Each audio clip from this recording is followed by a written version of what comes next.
네, 안녕하세요. 루루 채널 루루입니다.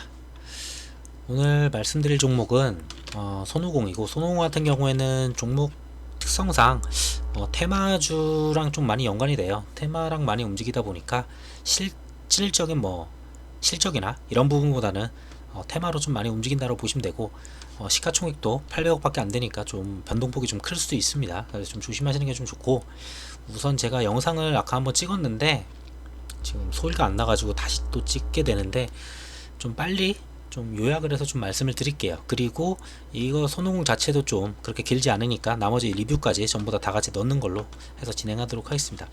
자, 우선 손오공을 보게 된 이유. 자, 닌텐도죠. 닌텐도는 예전에 잘 생각해 보시면, 예전에 제가 대원미디어 한번 올린 적이 있어요.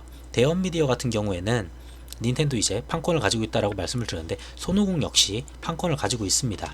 자, 보시면은 손오공 같은 경우에도 닌텐도 및 닌텐도 기기와 게임 소프트웨어를 전부 다 이제 할 수 있는 이쪽에 지금 하고 있거든요. 자, 반대로 대원 같은 경우도 닌텐도 위, DS 어차피 다 동일합니다. 지금 제가 확인했는데 다 똑같이 판매를 하더라고요. 그리고 거기에 들어가는 게임기 소프트웨어 똑같죠. 자, 지금 동일하게 이제 판매를 하고 있고, 사이트에 가서 한번 더 확인을 해봤어요. 지금 손오공 같은 경우에는 마텔하고 같이 하죠. 닌텐도 스위치가 있는데 스위치에 기계도 팔고 이런 식으로 여러 가지 이제 그 타이틀이라고 하죠. 타이틀도 이제 판매를 하고 있습니다. 자, 대원샵이에요. 여기는 대원 미디어 쪽이에요. 대원 역시 이렇게 기계도 팔고 똑같이 타이틀도 판매를 하고 있더라고요. 지금 판매를 함에 있어서 지금 다른 점이 전혀 없어요. 자, 근데 뭘 보셔야 되냐? 지금 둘 다 이제 그거를 판매를 하고 있는데, 어디 갔어? 자, 대원미디어 같은 경우에는 이제 닌텐도 유통이 전체 매출의 50% 이상을 차지하면서 수혜를 볼 것이다 라고 얘기를 했어요. 근데 중요한 거는 이 기사에서 이걸 보려는 게 아니고, 자, 손오공 또한 닌텐도 등을 할인마트 온라인 오프라인에서 이제 판매를 하면서 기대감이 높아지고 있다 라고 합니다. 자, 이런 식으로 손오공이 지금 어디서 판매를 하는지 볼 수가 있었어요. 할인마트와 이제 여러 군데 팔죠. 자, 왜 닌텐도를 얘기했느냐? 자, 포켓몬이라고 한때 엄청나게 붐이 일었던 적이 있어요. 자, 그러다 보니까 지금 또 4단계잖아요. 4단계다 보니 지금 이게 엄청나게 크게 갈지 안 갈지 몰라요. 근데 이게 좀 재료가 될 가능성은 있다라고 보여집니다. 자, 롤켓몬이라고 해요. 포켓몬 유나이티드 글로벌 서비스를 갖다가 이제 일정을 확인을 했었고, 지금 포켓몬 유나이티드가 스위치로 21일날 출시를 합니다. 21일이면 조만간이거든요. 자, 이제 수요일날 이제 진행을 하게 되는 부분이고, 포켓몬이 진행이 되는데, 자, 어디 갔어? 21일날 전세계 동시 출시입니다. 해서 이거를 판매하는 곳이 대원도 되겠지만, 대원 같은 경우는 현재 시가총액으로 봤을 때 그렇게 큰 이득을 갖기는 굉장히 어렵다고 봐요. 근데 시총으로 보게 되면은 지금 여기 800억이죠. 얘네 같은 경우에는, 손해공 같은 경우에는. 자, 근데 대원미디어는 이제 다른 걸로 좀 많이 크다 보니까 4천억짜리에다가 저거를 갖다가 비비기에는 솔직히 좀 어렵죠, 이제. 그래서 이제는 얘보다는 아무래도 손오공이 좀 더, 만약에 그걸로 움직인다라고 했을 때는 손오공이 좀 더 크게 움직이지 않을까라고 봅니다. 자, 우선 21일날 저런 일정이 있고, 저게 얼마나 흥행이 되고, 얼마나 예전처럼 뭐죠? 동물의 숲처럼 게임 팩이 없어가지고, 게임 타이틀이 없어가지고 막 찾아다니는 그런 현상이 일어날지는 몰라요. 우선 더 봐야 될 것 같고. 자, 얘 같은 종목은, 지금 손오공 같은 종목은 재료가 여러 가지가 있어요. 한때 6월 1일이죠. 6월 1일 어디 갔어? 이 대원이구나. 왠지 이상하다 했어. 자, 6월 1일 날 보게 되면은, 자, 고가 13%를 뛴 적이 있어요. 이날 뭘로 떴냐면은 중국 산화 제한 정책 때문에 이만큼을 떴어요. 저출산이랑 엮인단 말이죠, 얘가 또 이제 저출산이랑 엮었을 때 완구 쪽에서는 그래도 나름 대장이에요. 이제 완구 쪽에 여러 개가 있잖아요. 오로라도 있고, 무슨 토이 뭐지? 5글자 정도 되는 거 하나 있는데, 어쨌든 그게 하나 있는데, 자, 보게 되면은 중국 저출산 위기감에 산화 제한 완전 폐지. 자, 이걸로 했을 때 아가방이 오르는 게 정상이거든요, 사실. 자, 아가방과 손오공이 이런 식으로 얘기가 나와요. 아가방이 3.5%, 손오공이 2.44%. 자, 저출산은 제가 자주 말씀드렸잖아요. 아가방 때문에 정책이나 이런 것 때문에 저출산 관련해 가지고 움직일 수가 있어요. 아가방이 당연히 지금은 더 좀 대장인 모습이기 대장이죠 당연히. 그러니까 아가방이 당연히 더 갈 거고 그걸로 인해 가지고 얘도 움직일 수 있다라는 점 같이 볼 수 있겠죠. 자 그리고 디즈니 플러스 또 연관주예요. 얘가 손오공이 디즈니 플러스가 있는데 원래는 얘가 9월달인가 이제 거의 들어오는 그런 분위기였어요. 사실상 여기 있었는데 9월이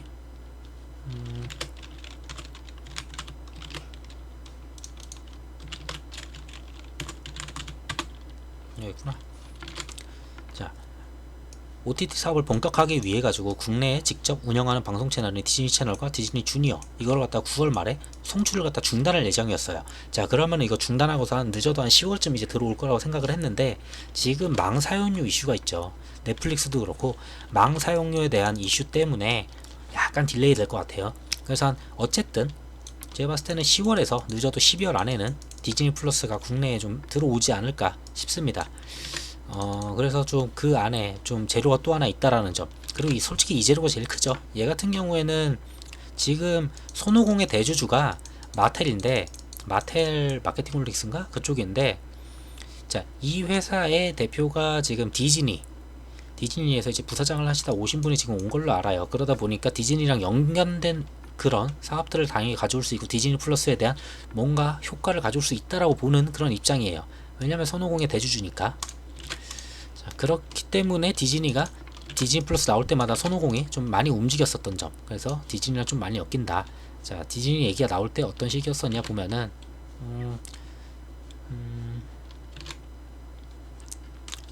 그냥 차트를 보여드릴게요. 디즈니가 4월 이때쯤이었죠. 이때 이제 종가 상한가 쳤어요. 이때도 상한가, 이때도 거의 상이었었나? 네, 상이었었네요. 이때도 상한가, 이때도 상한가. 자, 이런 식으로 두 번 상치고 올라갔다 죽었지만, 자, 지금 쭉 유지하는 모습이죠. 이때 전부 다 디즈니 이슈로 좀 움직였다는 점.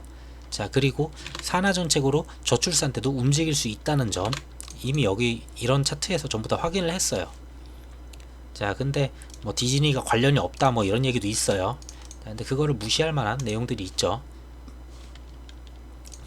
자, 디즈니 같은 경우에는 이 날짜를 보시면 될 거예요. 지금 4월 30일이에요. 자, 차트 여기까지 딱 빠졌죠. 여기 요 박스 부분 요까지 딱 빠지는 날 4월 30일이죠.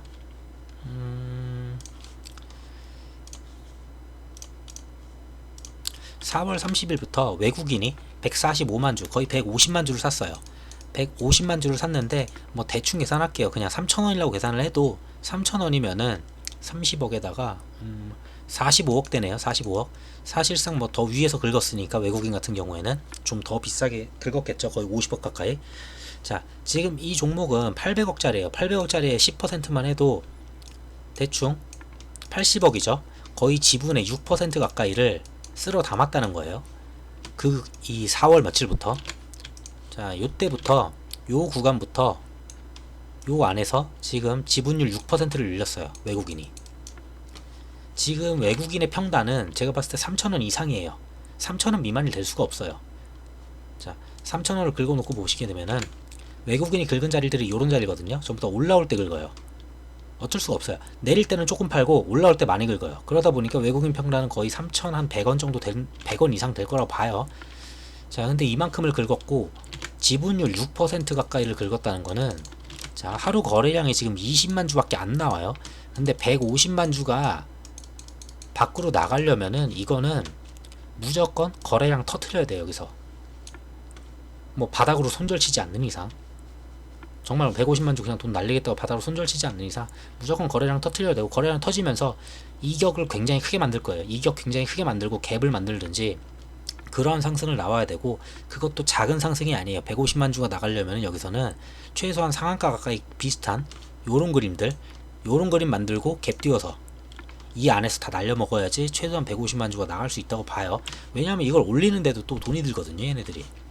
그래서 쉽지 않다, 얘네들 나가려면은. 그래서 뭔가 재료가 나와야 되는데 어떤 재료를 엮을지는 잘 모르겠어요. 저출산을 엮을 수도 있어요. 매번 엮는 게 자기들 마음이니까. 그리고 디즈니를 엮을 수도 있어요. 자, 그리고 닌텐도 얼마 안 남았죠. 닌텐도를 엮어서 한번 또 펌핑 줄 수도 있어요. 한 재료가 한 3가지 되는데 전부 다 하반기 안에 다 끝난다는 재료들이죠. 자, 저출산도 어차피 나와봤자 웬만한 경선이나 대선 안에서 다 끝나다 보니까 그 안에서 나올 가능성이 높아요. 어쩌면 저출산 때문에 모아갔을 수도 있겠죠. 이 친구도 거기에다가 디즈니까지 같이 엮으려고 해서 얘는 슈팅을 준다면은 크게 줄 가능성이 높다고 봅니다. 왜냐면은 이 자리에서 물렸기 때문에 이 자리에서 빠져나오면서 자기들도 수익을 내려면은 최소한 3,500원 이상에서 날려 먹어야 돼요. 자, 그렇다는 부분이고, 그래서 이 부분 말씀드렸고 자, 그렇고 바로 리뷰 들어갈게요. 제가 원래는 더 말씀을 여러가지 더 많이 드렸었는데 더 드리고 싶은 것도 더 있긴 한데 뭐 그렇게 막 중요한 재료들은 아니니까, 그리고 지금 이걸 2번째 찍다 보니까 말도 막 꼬이기 시작해가지고 이제, 자, 모가디슈 얘는 이제 덱스터죠. 한국금융지주는 그냥 이제 그만 웬만하면은 특이 사양 없지 않는 이상 계속 그냥 보다가 조만간 지우려고 해요. 자, 덱스터 먼저 말씀드릴게요. 덱스터 같은 경우에는 지금 차트가 지금 앞전에 있었던 자리들 21선 지지하면서 올라와서 다시 한번 5일선 위에다 갖다 놨어요. 지금 차트상으로도 앞에 그냥 틀어 막고서 지금 거의 박스권에서 놀고 있죠. 자, 이러한 박스권 안에서 지금 놀고 있는데, 여기서 한번 뭐 지수가 많이 밀리기도 했었지만 여기서 한번 제대로 한번 테스트를 했죠. 웬만한 악성 매물은 여기서 다 나갔을 거라고 봅니다. 여기 내려오면서. 그리고 지금은 악성보다는 이 근처에서 거의 싱크로 들어오신 분들이 더 많지 않나 싶어요. 자, 이런 자리에서 조만간 슈팅 줄 가능성이 높아 보이고, 거래량도 거의 좀 이제 죽어가면서 웬만큼 이제 단타도 좀 거의 끝나지 않았을까. 조만간 시세를 줘야 될 것 같은데, 좀 아쉬운 거는 모가디슈 이거를 갖다 제작 이쪽으로 같이 진행을 했었는데, 자, 코로나 4단계 거리두기 때문에 지금 28일날 개봉을 할까 말까 했었는데 28일날 그대로 개봉을 갖다 진행한다고 해요. 28일날. 근데 뭐 이게 관람객이 늘면은 좋은데 사실 이게 늘기는 좀 어렵죠. 지금 코로나 상황 때문에 뭐 늘면 좋겠지만 좀 아쉬운 부분이 있어요. 근데 뭐 이것 때문에 주가가 밀린다 그렇게 생각하기엔 좀 어렵고, 자, 이런 그냥 이슈가 있다라는 거 말씀드리려고 했고, 자, 그리고 지어소프트 쪽, 지어소프트는 이번에 새로운 뉴스가 있었죠. 메시코리아가 이제 불응이에요. 불응인데 얘하고 50대 50으로 지금 회사를 갖다가 조인트 벤처 회사를 만듭니다. 50에다가 1주 뭐 더해가지고 사실상 경영권은 오아시스 마켓이 가져가는 걸로 지금 돼 있어요. 해가지고 이걸 만드는데 이걸 뭘 할 거냐? 지금 오아시스 마켓 같은 경우에는 지역을 넓히다 보니까 배송 직원이나 뭐 배송에 대한 그런 문제가 좀 있어요. 너무 많이 주문이 들어와서 그걸 다 소화를 못 해내고 있죠. 근데 그거를 전부 다 정규직을 뽑고 이러기에도 너무 힘들어요. 그러다 보니 손을 잡았죠. 그래가지고 자, 물류 오아시스 마켓의 새벽 배송에 시너지를 갖다 줄 것이다. 지금 배송이 지금 한계에 딸리지만 이제 배송이 잘 풀릴 거예요. 뭐 주문해보신 분들은 아시겠지만 한 9시 넘어서 주문을 하게 되면은 그 다음날 새벽 배송 안 돼요. 여기는 지금 그만큼 배송이 너무 많아가지고, 자, 그런 상태인데, 자, 여기서 이제 그거를 해결할 것 같고, 자, 그리고 평상시 낮에도 신선식품이나 각종 생필품을 갖다 실시간 배송을 진행할 거예요. 그거죠. 서울 같은 경우에 배민 마트 이런 거 있잖아요. 이것저것 다 갖다 팔아주는, 금방금방 갖다 주는 마트 거를, 자, 그거를 갖다가 이제 본격적으로 진행한다고 합니다. 자, 그래서 이쪽으로 또 진행을 하는 바 하반기죠. 그리고 오아시스 마켓 자체의 기업 가치는 지난번에도 말씀드렸지만 7,500억 가치에다가 80% 가치면은 굉장히 큽니다. 자, 그거에 비해서 시총 자체가 지어는 작기 때문에 지어의 움직임은 솔직히 지금 이런 구간들 뭐 크게 신경 쓸 구간은 아니라고 봅니다. 자, 그리고 AP 위성 얘 같은 경우에는 재료 소멸로 점점 다가오다 보니까, 자, 근데 뉴스를 갖다가 주말 돼서 좀 띄우더라고요. 주말마다 뉴스가 계속 띄우는데 주말마다 띄우고서 월요일날 맨날 갭 띄워가지고 시초가를 고가를 만드는 좀 현상을 보여주고 있어요. 자, 뭐 우주가는 베이조스 5살 때부터 꿈을 이룬다. 정과장을 생중계하겠다. 앞에 있었던 분들도 전부 다 정과장을 생중계했죠. 전부 다 생중계를 했기 때문에 똑같이 간다고 합니다. 자, 그래서 이런 구간인데 사실상 수급으로 봤을 때는 보시면은 외국인이 들어오는 수량 자체가 점점 줄어들어요. 예전에는 이런 식으로 막 들어왔다면은 오히려 이제는 나가는 수량이 더 많아져요. 자, 그만큼 재료 소멸에 거의 다가왔다는 점이고, 이런 식으로 들어왔던 물량들은 어차피 단타 수량으로 나갈 거예요. 이렇게 한번 하고 나가는 이런 식으로 나갈 거라고 좀 봐요. 웬만해서. 내일도 나갈 건데 내일 뭐 뉴스 띄우고서 처음에 갭 띄운다면은 뭐 어디까지 띄울지 모르겠지만 아마도 갭을 띄워서 똑같이 이런 그림 만들지 않을까. 뭐 시가를 갖다가 전에도 5% 이렇게 만들어 놓고 종가를 마이너스 1% 이렇게 만들었죠. 주말마다 이랬거든요. 지금 이날도 월요일 어디 갔어? 월요일 이때가 월요일인가? 월요일 그 다음 월요일 이때 월요일은 아니었네요. 올렸었네. 자, 그랬었는데 그러다 보니까 이번에도 또 주말에 또 껴있는데 어떤 모습을 그릴지 모르지만 20일 이제 진짜 재료 소멸이죠. 재료 소멸이 코앞에 두고서 오늘하고 내일까지는 괜찮을 수도 아니 괜찮다는 게 그 괜찮다는 게 아니고 재료 소멸 구간은 아니에요. 왜냐면은 내일까지 장 종료하고서 그 다음에 미국 시간으로 이제 20일이기 때문에. 자, 근데 사람들이 20일날 끝난다는 걸 알면 웬만해서 보통 19일날 정리를 하지 않을까 저는 싶기는 해요. 뭐 그거는 이제 다 다른데 어떻게 할지는. 자, 이제 얘도 거의 얘랑 이제 한국금융지주는 거의 이제 뭐 종목은 거의 마무리됐다고 전 봅니다. 자, 지역까지 말씀드릴 거. 프롬파스트는 수급 뭐 왔다 갔다 하고는 있는데 뭐 크게 뭐 수급을 갖다 신경 쓸 만한 수급은 아니에요. 자, 근데 차트를 갖다가 어떻게든 살려내려고 꾸준히 조금씩 올려요. 그리고 얼마 전에 재료가 있었죠. 자, 송영길 대표가 그 세종 쪽에 가면서 이야기를 했던 부분이 있는데, 세종의사당 국회법 개정안 여당에서 단독 처리 가능하다. 180석이니까 뭐 단독 처리 가능할 수 있나봐요. 자, 이렇게 진행을 한다면은 좀 강하죠. 자, 근데 여기다 대고서 야당이 그럴 수 없다, 단독 처리 안 된다라고 얘기할 수도 또 없어요. 왜냐면은 세종의사당을 갖다가 야당이 안 되라고 하면은 충청도표가 다 날라가요. 그래서 안 되라고 얘기 못 하니까 제가 봤을 때는 오히려 야당 쪽에서도 된다라는 긍정적인 마인드로, 좀 긍정적인 방향으로 좀 얘기가 또 나올 거라고 봐요. 자, 여당에서 이렇게 여기에 대한 이야기를 해줬는데 야당이 가만히 있지는 않을 거라 봐요. 전부터 제가 계속 리뷰 때마다 말씀을 드리지만 뭐 윤석열이 얘기하면은 이재명이 얘기하고 보통 왔다 갔다 계속 핑퐁 하거든요. 누구나 얘기할 수 있는 이런 정책은 당연히 얘기한다고 봅니다. 자, 하지만 좀 아쉬웠던 거는 민주당에서 원래 19일하고 22일이었을 거예요. 이때 이제 TV 토론회를 진행하기로 했어요. 경선 TV 토론회를. 보통 이제 TV 토론을 하면서 이제 정책주가 좀 많이 움직여요. 뭐 아가방이나 이런 것들 막 움직일 거예요. 저출산이든 일자리든 정책 관련 그런 거에 막 정책을 어떻게 할 수 있느냐, 진짜로 이걸 할 수 있는 정책이냐 막 얘기하면서 토론을 하기 때문에 정책주들이 많이 움직이는데, 조금 아쉬운 거는 코로나 때문에 한 3주가 연기가 됐어요. 근데 그렇다고 해서 뭐 정책주가 어디 가진 않거든요.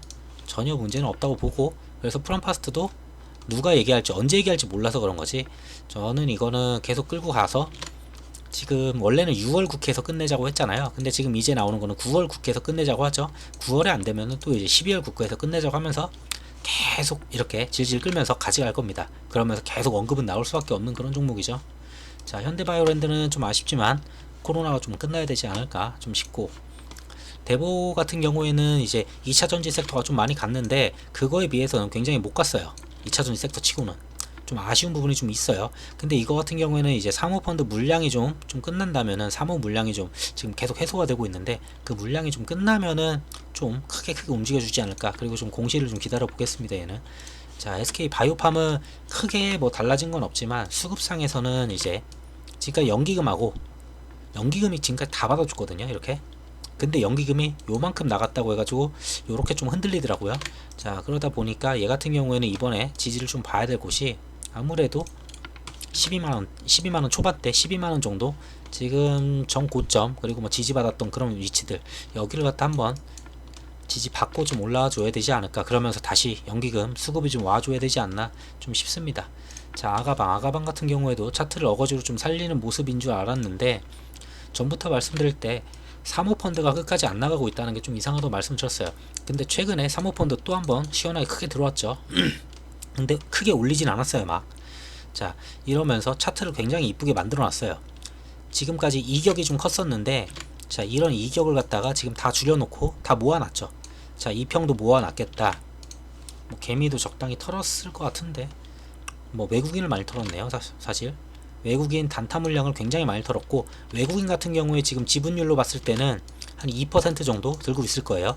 2% 해봤자 제가 알기로 60만 주 정도밖에 안 되기 때문에 얘네가 들고 있는 게 더 이상 아무리 누르려고 해도 누를 만한 수량이 없습니다. 그 누를 만한 수량이 한 번 더 뺏기면은 얘네들 그냥 위로 긁어야 되거든요. 재료 나왔을 때. 그래서 외국인도 조만간 다시 한번 매수 한번 들어오면서 다시 한번 또 올려주면서 뭐 윗골을 줄진 모르겠지만 또 한번 시세를 갖다 위로 한번 줄 가능성이 높아 보여요. 자, 사모가 언제 나가는지 저것도 봐야 되겠죠, 당연히. 자, 그리고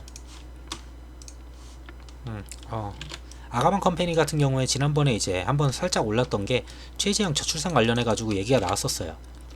감사원장 그 시절이었을 거예요. 옛날에 작년에 감사의 날 뭐 행사에서 저출산 고령화에 따른 인구 구조 변화, 우리 사회에 내재한 가장 심각한 위험 요소 중에 하나다라고 얘기를 했어요. 그러면서 정부 정책을 점검을 하고 인구 문제에 우리 사회 각 분야에 미치는 충격을 최소화할 수 있도록 대비를 해야 된다. 정책이지, 한마디로 정책. 그리고 이 내용이 엊그저께 아니죠, 목요일이었나, 그때 이날 오른날 라디오에선가 이게 나왔었을 거예요. 그러면서 이게 정책이 될 가능성이 높습니다 라고 좀 보여지는 그런 그림이에요. 그래서 최재형이 좀 지지율이 그렇게 낮지가 않죠. 사실 윤석열이 이제 좀 지지율 좀 내려가면서, 그리고 이것저것 좀 여러가지 이슈들이 생기면서 대안으로 어떻게 보면은 최재형이 좀 올라오는 상황인데, 최재형이 말하는 저출산 어쩌면 좀 힘받을 수도 있어 보여요. 뭐 근데 또 여기서 얘기하면은 또 딴 데서도 얘기할 거예요. 또 어차피 정책은 한 명이 얘기하면은 분명히 반대쪽으로 또 얘기를 할 거여서, 자, 이런 부분 말씀드리려고 아가방 같이 좀 말씀드렸고, 아가방도 얘는 정책주기 때문에 계속 끌고 가면서, 사실 TV 토론회에는 나와야지 이제 좀 슬슬 정책주가 크게 움직이거든요. 지금은 그냥 한두 번 언급 정도로 이렇게 움직이는 수준이니까 좀 더 봐야 될 것 같고, 한국전자인증 같은 경우에는 왜 올랐는지는 잘 모르겠어요, 사실. 근데 개미가 좀 많이 올렸어요. 개미가 많이 올렸는데 요 구간에서 박스권을 돌파하려는 모습은 있습니다. 근데 이것저것 아무리 봐도 제가 봤을 때는 CBDC로 올린 것 같아요. CBDC 쪽에 지금 뭐 한네트나 로지시스 그리고 뭐 KCT 이런 애들 지금 최근에 좀 많이 올라와서 거의 만원대 다 돌파하고 있죠. 그러면서 시세를 좀 봤는데 그거에 엮어가지고 얘도 살짝 엮으면은 엮을 수는 있어요. 얘도 그걸로 살짝 엮어서 올린 것 같아요. 자, 근데 어차피 얘는 사실상 토스 관련으로 전 보고 있었기 때문에, 토스는 이제 9월 말 정도니까 그 기대감까지 그냥 시세 주면은 고마운 거고, 뭐 이 안에서 놀다가 돌파해주면 고마운 거죠. 자, 계속 좀 더 지켜보면 될 것 같고, DPC 같은 경우에는 언제나 그렇듯이 50원에서 100원씩 밀고 받고, 외국인은 언제나 단타하면서 주고받고 하죠. 자, 그런 모습이고, 박스로 보게 되면은 아직은 뭐 멀었죠. 얘 같은 경우에는 박스로 보면은, 자, 앞전에 있었던 이런 박스에서 지금 이런 박스 안에서 놀고 있죠. 자, 여기 돌파하지 않는 이상은 뭐 시세를 줬다고 보기도 어려워요. 사실상 여기까지 넘어야지, 이걸 넘으면서 뭔가 시세를 줘야지 이제 가는구나 싶은데, 지금 여기서 놀고 있고 선을 하나 더 그으면은 어쩌면 여기서 또 밀릴 수도 있어요. 앞전에 있었던 이런 자리들 돌파 못한 자리들, 이렇게 돌파 못한 자리들 비슷한 자리죠. 지금 여기서 또 한번 밀어가지고 내릴 수도 있어요. 근데 뭐 여기 뭐 금액이 크진 않으니까 왔다 갔다 핑퐁 하다가, 제가 봤을 때는 시원하게 올리는 거는 아무래도 그램 뉴스가 나와야 될 것 같고, 아니면은 뭐 실적이 어마무시하게 진짜 숫자로 나와준다면은 2분기 실적이, 자, 그거 기대해 볼 수는 있을 것 같아요. 해서 리뷰는 이 정도로 마치도록 하고, 손오공은 재료가 한 3가지 있는데 거기에 대해서 언제 나올지 몰라요. 그리고 다 테마성이기 때문에 뭐 실적으로 움직인다고 생각할 만한 종목은 아니다. 이거는 그런 식으로 가져가야 된다 라고 말씀드리고 싶네요. 자, 오늘 영상은 여기까지 마치도록 하고, 영상이 좀 도움이 되셨으면은 구독과 좋아요 부탁드리겠습니다. 감사합니다.